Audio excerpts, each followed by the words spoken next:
IPO market की दमदार शुरुआत 2026 में और अभी शैडोफैक्स इनका भी आईपीओ आने वाला है और इस पे डिस्कस करने के लिए हमारे साथ स्टूडियोज में अभिषेक बंसल कंपनी के फाउंडर और चीफ एग्जीक्यूटिव और वैभव खंडेलवाल को फाउंडर साथ में मौजूद हैं। Thank you gentlemen for speaking to CNBC Awaaz. और लॉजिस्टिक्स काफ़ी इंपॉर्टेंट और ई कॉमर्स उससे भी इम्पॉर्टेंट, और आप इस सेगमेंट में एक अच्छा ब्रांड है, बड़ा ब्रांड है।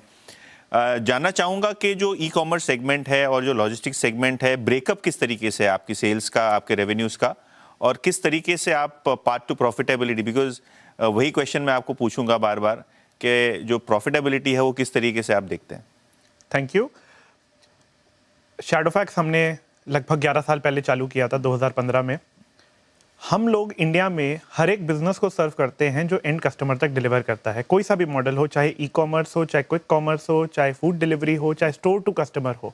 अगर आप एक कस्टमर हैं और इंडिया में कहीं भी ऑनलाइन ऑर्डर कर रहे हैं तो मान के चलिए उस प्लेटफॉर्म के साथ शैडोफैक्स का प्लेटफॉर्म इंटीग्रेटेड होगा और हम वहाँ पर उनको डिलीवरी सर्विसेज देते होंगे। हमारा मॉडल हाइपर लोकल भी है, ई कॉमर्स भी है, और न्यू एज लॉजिस्टिक्स के अंदर हम लोग आज की डेट में largest player and the fastest growing logistics company है। हमारा लगभग 70% बिजनेस ई कॉमर्स से आता है, जो मोस्टली इंटरसिटी होता है। उसके अलावा हमारा करीब 20% business hyper local and quick commerce business से आता है। 10% बिजनेस कुछ अदर एक्सपेरिमेंट्स, अदर सर्विसेज के थ्रू आता है, इंक्लूडिंग एक एक्विजिशन हमने जो किया था earlier this year.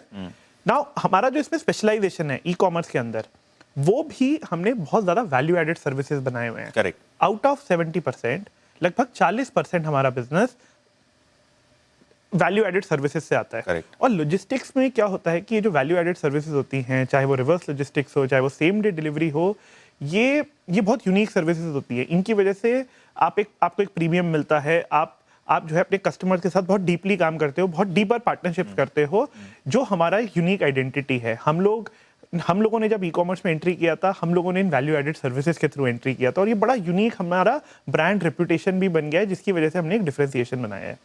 Profitability side पे शैडोफैक्स पिछले 10 क्वार्टर से प्रॉफिटेबल है। ओके। लास्ट ईयर हमने 2% एबिटा किया। करेक्ट। इस साल फर्स्ट हाफ में हमने 68% का ग्रोथ तो किया ही, लेकिन उसके साथ में हमने 2.9% का एबिटा भी किया। सो हम एक ऐसी यूनिक कंपनी है जहां पर प्रॉफिट भी बढ़ रहा है और ग्रोथ भी आ रही है, और ये कॉम्प्रोमाइज नहीं हो रहा है। लॉजिस्टिक्स में क्या होता है कि आपको जब एक बार नेटवर्क बनाना होता है, आपको अभी हम लोग 2500 शहरों में सर्विसेज प्रोवाइड करते हैं।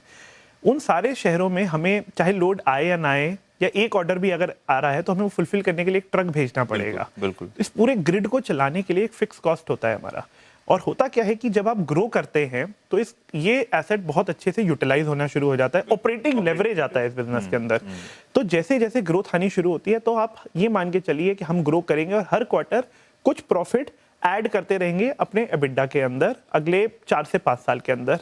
जिस तरीके से आपने रोड शो किए होंगे, एक 1900 करोड़ के आसपास का आईपीओ है आपका, तो जब रोड शो कर रहे होंगे तब कैसा आपका फीडबैक रहा है? क्या आपको लगता है एंकर बुक बढ़िया से आ जाएगी? थोड़ा मार्केट वॉलेटाइल है, जियोपॉलिटिकल नॉइज भी है थैंक्स टू प्रेसिडेंट ट्रम्प, तो कैसे देखते हैं आप अपना ये 1900 करोड़ का आईपीओ, और किस तरीके से अभी तक का फीडबैक आपको मिला है प्राइसिंग को लेके?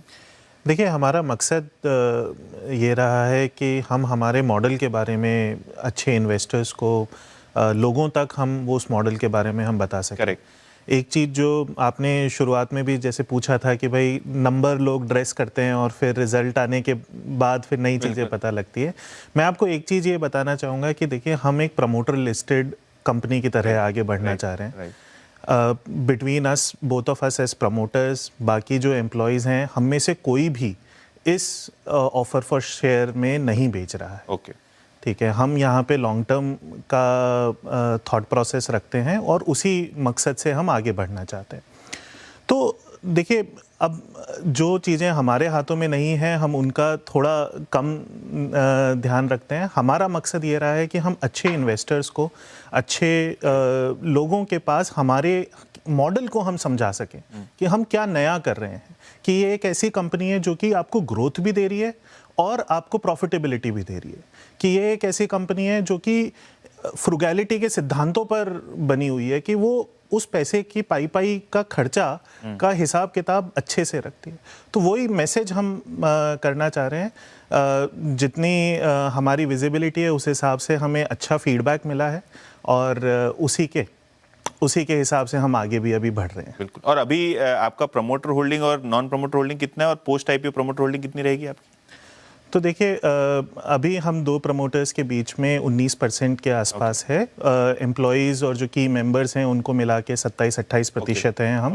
ओके। और जो मार्केट है उसके हिसाब से जो वैल्यूएशन के हिसाब से जो डाइल्यूशन है वो नॉर्मल रहेगा।